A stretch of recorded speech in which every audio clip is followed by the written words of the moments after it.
അസ്സാനിയത്തു വസ്സാനി, വ്യഭിചരിക്കുന്ന പെണ്ണും വ്യഭിചരിക്കുന്ന പുരുഷനും. അങ്ങനെ ഒരു പ്രയോഗം വളരെ ചുരുക്കിയിട്ട് അല്ലാഹുവിന് പറയാമായിരുന്നു. അല്ലദീന യസ്നൂൻ, വ്യഭിചരിക്കുന്നവർ, those who do adultery. മൗസൂല കൊണ്ടുവന്നാൽ, മൗസൂലയും സുലയും അറബ് ഗ്രാമർ അറിയുന്ന ആളുകൾക്കറിയാം. അങ്ങനെ പറയുകയാണെങ്കിൽ ഇങ്ങനെ രണ്ട് വാക്ക് പറയേണ്ട ആവശ്യമില്ല. ഈ കാര്യം ചെയ്യുന്നവർ എന്ന് പറഞ്ഞാൽ മതി, എല്ലാവരും വിട്ടുപോകും. അല്ലദീ യസ്നി, എല്ലാം പെടുമല്ലേ? അതിന്റെ ബേസിക് ഫോം അങ്ങനെ, ആണുമ്പോഴും പെണ്ണുമ്പോഴും. പക്ഷെ ഇവിടെ അല്ലാഹു വ്യഭിചരിക്കുന്ന പെണ്ണും വ്യഭിചരിക്കുന്ന പുരുഷനും തുറന്നു പറഞ്ഞിരിക്കാം. വ്യഭിചരിക്കുന്ന പെണ്ണ്, വ്യഭിചരിക്കുന്ന പുരുഷൻ. എന്തിനെ ആദ്യം പെണ്ണിനെ പറഞ്ഞു, എന്റെ പിന്നെ ആണിനെ പറഞ്ഞു? കാരണങ്ങളുണ്ട്.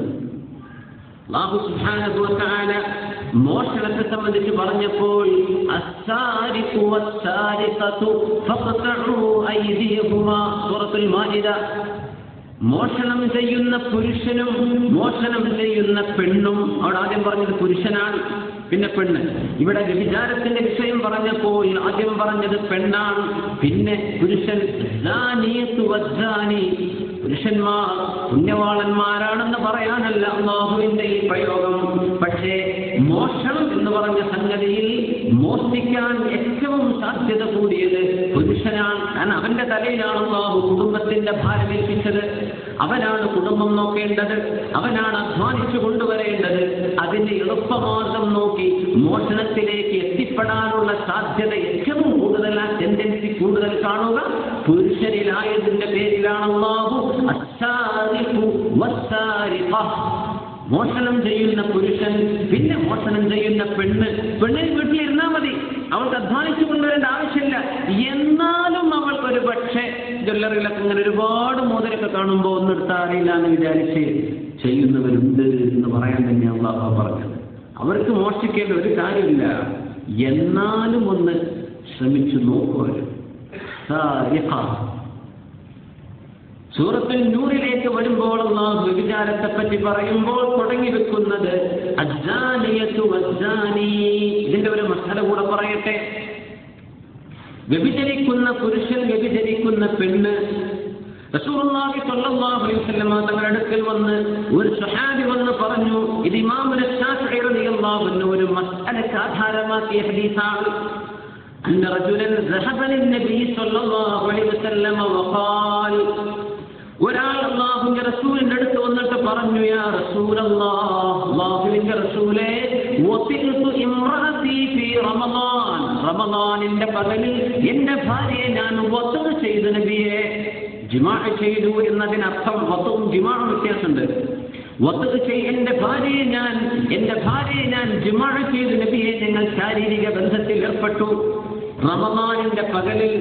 ഫഖാല ലഹു നബി സ്വല്ലല്ലാഹു അലൈഹി വസല്ലം, ആ സമയത്ത് ആ മനുഷ്യരോട് നബി തങ്ങൾ പറഞ്ഞു, കഫ്ഫിർ, നിങ്ങൾ അതിന് പ്രായശ്ചിത്തം കൊടുക്കണം. പ്രായശ്ചിത്തം എന്താണെന്ന് അവഴിക്കും പഠിക്കാം. പ്രായശ്ചിത്തം കൊടുക്കണം എന്ന് പറഞ്ഞു. കുറച്ച് കൂടിയ പ്രായശ്ചിത്തമാണത് കേട്ടോ. പ്രായശ്ചിത്തം കൊടുക്കണം എന്ന് പറഞ്ഞു. അങ്ങനെ വന്നപ്പോ കഫ്ഫിർ, ഒരാളോട് എന്നാണല്ലോ പ്രയോഗം. അതുകൊണ്ട് ഈ ഹദീസിൽ നിന്ന് ഇമാമുന ശാഫിഈ റളിയല്ലാഹു അൻഹു പറഞ്ഞത്, ഇൻ അൽ കഫാറ ഇന്നമാ തകൂനു അലർ റജുലി ദൂനൽ മർഅ. പെണ്ണിന് ഇവിടെ പ്രായശ്ചിത്തം കൊടുക്കേണ്ടതില്ല, ഇവിടെ ആണിനെ കൊടുക്കേണ്ടതുള്ളൂ. അതുകൊണ്ട് നിബിധങ്ങൾ കഫ്ഫിർ, ഒരാളോട് എന്ന പ്രയോഗമാണല്ലോ കഫ്ഫിർ. രണ്ടാളും പ്രായശ്ചിത്തം ചെയ്യണമെങ്കിൽ കഫ്ഫിറ എന്നാ പറയാം. അപ്പൊ കഫ്ഫിറ എന്ന് പറയാതെ കഫ്ഫിർ അറബ് ഭാഷയാണ് കേട്ടോ. നമ്മളിത് വേറെ ഒരു ഭാഷയോട് കമ്പയർ ചെയ്താലും അറബ് ഭാഷയുടെ ആ ഒരു ഭംഗിയൊന്നും കിട്ടൂല. കഫ്ഫിർ വെച്ച അലിഫ്, ഒരു അലിഫിന് ഇത്ര വലിയ വില, ഭയങ്കര വിലയാണ്. അലിഫങ്ങൾ നീണ്ടു നിന്നാൽ ഒന്നുമല്ല, ചാടി നിൽക്കാൻ പോലും ഒന്നുമില്ലാത്തൊരു ഹർഫാണ് അലിഫ്. ആ അലിഫ് രണ്ടാൾക്ക് വേണ്ടി പറയപ്പെടുന്നതിന് ഉപയോഗിക്കുന്ന അലിഫാണ്, അലിഫ് തസ്നിയ. കഫ്ഫിറ എന്ന് തങ്ങൾ പറഞ്ഞില്ല. കഫ്ഫിർ, പ്രായശ്ചിത്തം നീ കൊടുക്കണം, നിന്റെ പെണ്ണോ ഞങ്ങൾ പറഞ്ഞിട്ടില്ലല്ലോ. അപ്പൊ ഇമാമുന ശാഫിഈ റളിയല്ലാഹു അൻഹു പറഞ്ഞു, റമളാനിന്റെ പകലിലെ ഈ വിഷയത്തിൽ സ്വന്തം ഭാര്യയെ ഭാര്യയുമായി ബന്ധപ്പെട്ടതിന്റെ പേരിൽ കൊടുക്കേണ്ട പ്രായശ്ചിത്തം ആണേ കൊടുക്കേണ്ടതുള്ളൂ, പെണ്ണ് കൊടുക്കേണ്ടതില്ല എന്ന് ഇമാം ശാഫിഈ റളിയല്ലാഹു അൻഹു എന്തുകൊണ്ട് തങ്ങൾ അവിടെ കഫിറ എന്ന് പറഞ്ഞില്ലല്ലോ? നിങ്ങൾക്ക് അഭിപ്രായ വ്യത്യാസങ്ങളുണ്ട്. ഇവിടെ ഈ ഹദീസിനെ സംബന്ധിച്ച് പറയപ്പെടാറുള്ള ഫഖഹാഇന്റെ അഭിപ്രായം, ഇവിടെ ആ മനുഷ്യനും എന്ന് പറഞ്ഞത് വസിഖ്തു ഇംറഅതി ഫീ റമളാൻ എന്നാണ്. ജാമഅതു എന്ന് പറയുകയായിരുന്നുവെങ്കിൽ നമ്മൾ മസല പറയാം, നമ്മളിപ്പത് വേണമല്ലോ, ഖുർആൻ പഠിക്കല്ലേ. വസിഖ്തു എന്ന് പറഞ്ഞാൽ ഭാര്യയ്ക്ക് ഇഷ്ടമില്ലാതെ ശാരീരിക ബന്ധത്തിൽ ഏർപ്പെടുമ്പോഴാണ് അറബിയിൽ വസിഅ എന്ന് പറയാം. ജാമഅ എന്ന് പറഞ്ഞാൽ രണ്ടുപേരും ഇഷ്ടപ്പെട്ട് ബന്ധത്തിൽ ഏർപ്പെടുമ്പോഴാണ് ജിമാഅ് എന്ന് പറയാം. വസിഅ എന്ന് പറഞ്ഞാൽ ഭർത്താവിന്റെ ഭാഗത്ത് നിന്നും ഒരു പ്രഷർ ഭാര്യയ്ക്ക് മേലുണ്ടായിട്ടുണ്ട്. അവൾക്ക് സന്നദ്ധയായിരുന്നില്ല, പക്ഷേ ഭർത്താവ് നിർബന്ധിച്ചു. അങ്ങനെ വരുമ്പോൾ ഇവിടെ കുറ്റക്കാരൻ ആരാണ്? ഭർത്താവാണ്. അതിന്റെ പേരിലാണ് ഹബീബായ സല്ലല്ലാഹു അലൈഹി വസല്ലം കഫിർ, നീ പ്രായശ്ചിത്തം കൊടുക്കണം എന്ന് പറഞ്ഞത്.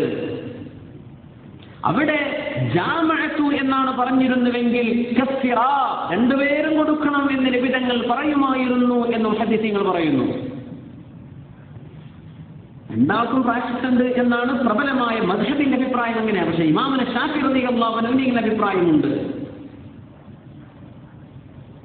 അല്ലാഹു തആല ഇങ്ങനെ ഒരു തർക്കം ഇവിടെ വരാതിരിക്കാൻ വേണ്ടിയാകണം അസ്സാനിയത്തു വസ്സാനി. ആർക്കാണ് ഇവിടെ ശിക്ഷ? വ്യഭിചരിക്കുക എന്ന് പറഞ്ഞാൽ ഇത് പുരുഷൻ ചെയ്യുന്ന ഒരു പ്രവൃത്തിയാണ്. സ്ത്രീ അതിനെ പാസീവും പുരുഷൻ അതിൽ ആക്റ്റീവും എന്ന് കണക്കാക്കുകയാണെങ്കിൽ ഇതുപോലുള്ള ഹദീസിനെ ചേർത്ത് വായിച്ചാൽ പുരുഷനാണല്ലോ ശിക്ഷ കൊടുക്കേണ്ടത് എന്ന് തോന്നിപ്പോകും.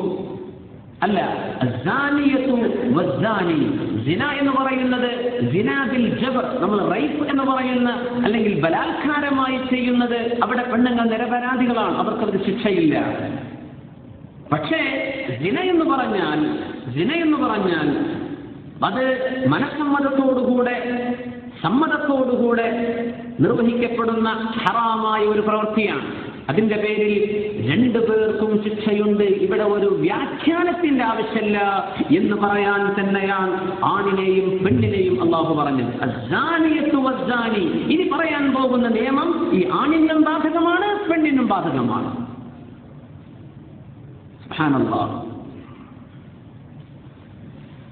റസൂലുള്ളാഹി സ്വല്ലല്ലാഹു അലൈഹി വസല്ലം തങ്ങൾ ഇവിടെ മുൻപിച്ചു പറഞ്ഞത് അസ്സാനിയത്തു വസ്സാനി, വ്യഭിചരിക്കുന്ന പെണ്ണും വ്യഭിചരിക്കുന്ന പുരുഷനും. സൂറത്തുൽ മാഇദയിലെ 38ാമത്തെ സൂക്തത്തിൽ അസ്സാരിഖു വസ്സാരിഖതു ഫഖ്തഉ അയ്ദിയഹുമാ, അവിടെ മോഷണം ചെയ്യുന്ന പുരുഷൻ, മോഷണം ചെയ്യുന്ന പെണ്ണ്, ആദ്യം പുരുഷൻ പിന്നെ പെണ്ണ്. ഇവിടെ ആദ്യം പറഞ്ഞത് പെണ്ണ് സിനയുടെ വിഷയത്തിൽ, രണ്ടാമത്തേത് പുരുഷൻ. എന്തുകൊണ്ട്?